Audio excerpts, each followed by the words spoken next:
What's going on, everyone? This is Kevin here, coming at you with my hands-on and first impressions video of the LG Premiere Pro Plus. So let's get started.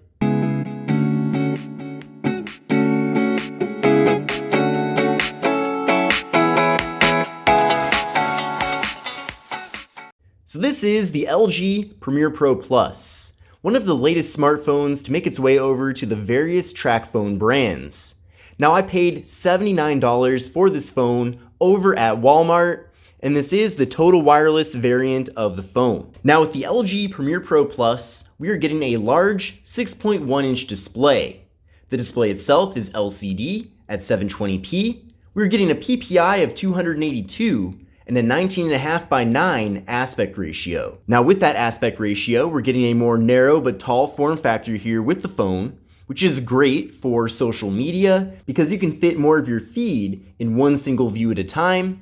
And when you're watching video content on this device, it will be more immersive. Now, up top here on the phone, we do have a water drop notch, and in that notch is an 8 megapixel front-facing camera. Now, with the phone, we're getting 32 gigabytes of internal storage with microSD card expansion. There is no wireless charging with the phone, as I'd expect considering its price tag. But we do have a fingerprint sensor on the back, so let's give that a try. So a decently responsive fingerprint sensor, maybe not the fastest fingerprint sensor that I've ever used before, but it does get the job done. Now, this phone does not feature face unlock, so if you do want to have security on the phone, you are limited to either using a PIN code or using the fingerprint sensor. Now, also on the back of the phone is a dual camera setup.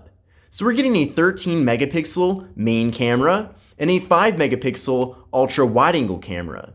So it is interesting to see a phone in this price range with an ultra wide angle camera. In addition to that, we do get portrait mode with both the rear and front cameras on the device. Now here's how things look through the viewfinder. This is of course with the front facing camera. We can then go over to portrait mode to get nice blurred out backgrounds. But let's go back to the standard photo mode and flip over to the rear cameras. And then here's the main camera, and then I'll switch over to the ultra wide angle camera. And you can see that with the ultra wide, we can fit a lot more content into the frame. So very cool there. I'm definitely looking forward to going out and taking a lot of photos and videos with the LG Premiere Pro Plus for my full review video. So certainly make sure to subscribe to the channel so that you don't miss out on that future content. Now with this device, we're getting 2 gigabytes of RAM and the MediaTek Helio P22. Now 2 gigs of RAM isn't too great, but the P22 is actually a decent processor for a phone in this price range. That's the same processor that we're getting with the LG Reflect and its sibling, the LG K51. But this phone is a lot less expensive. So I suppose when it comes to the performance of the phone, really the only compromise is having 1 less gigabyte of RAM. Now I did run a benchmark test here with the phone, and I got an overall score of 83791. That's what I would expect considering the specifications of the device, but for $79, that is completely acceptable. That will allow you to get the job done for basic tasks and even intermediate tasks, such as going on social media, browsing the web, doing text messages, phone calls. All of that will work very well considering the specifications of this phone. Now, would a $1,000 device give you better performance? Yes, completely, way better performance, but this phone is less than $100. Now, video recording with the LG Premiere Pro Plus maxes out at 1080p.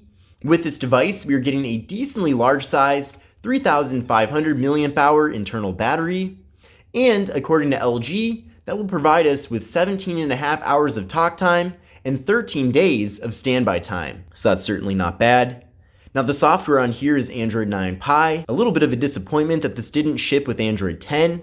Now I have no idea if, when, or ever it'll get updated to Android 10 from Android 9 Pie, but I'm a bit skeptical considering that this is a very low-end device, and typically for these lower-end phones, they either don't prioritize or simply don't do major software updates. But the good news though is that the software on here is nicely optimized. I haven't experienced any issues so far. Of course, as time goes on, maybe some things will come up, which I'll discuss in the full review video, but so far, so good. But now that we've gone over the major specifications of the phone, let's take a closer look at the hardware. So I already talked quite a bit about the front panel here on the device. Overall, I think this display is very decent looking. I think it has nice colors. Maybe the only limitation with it is that it's not the brightest display I've ever used, but it certainly does get the job done. Now you can see on the bottom of the device, we do have a little bit of a thicker bezel there, but in general, I think it's a nice looking handset. Now taking a look at the left side of the phone, we have the volume up and volume down buttons, we have the Google Assistant button, and we have the slot for the microSD card and SIM card. Then on the right side of the phone, we have the power button, and then on the top, we have the noise canceling microphone. Then on the bottom, we have the 3.5mm headphone jack, microphone, USB-C port for charging and data transfer, and we have the speaker. So it is very impressive that we do have USB-C with this phone. Really happy to see that, as I have tons of USB-C cables at this point, and I really don't like devices with micro USB, especially now in 2020. Now taking a look at the back side of the device, it is a reflective back, which does pick up quite a few fingerprints. We have the camera module, flash, fingerprint sensor, and the various logos, but that's pretty much it. Now this device is completely made out of plastic, besides the glass in the front. But despite that, and despite this being a lower cost phone, the device does feel very solid. It certainly does not feel cheap at all, and I'm very impressed overall. Now, as I showed you earlier, this is the box that the phone does come in. Let me show you the various items that are included. I also wanted to point out here that this box has that cool design where you can open up the front flap to see the various plans that are available, and then the phone typically would be right here. So we get some literature in the box from Total Wireless going over the various options you have when using their service. We have a Total Wireless terms and conditions booklet. We have a USB-C cable for charging and data transfer. We have an LG branded USB wall adapter. We have a SIM card removal tool, which is very important. And we have an LG Premiere Pro Plus quick start guide. So we get everything included in the box that we would need to get started. So this is the LG Premiere Pro Plus. Overall, based on my first impressions and from using this phone briefly today, I'm very impressed.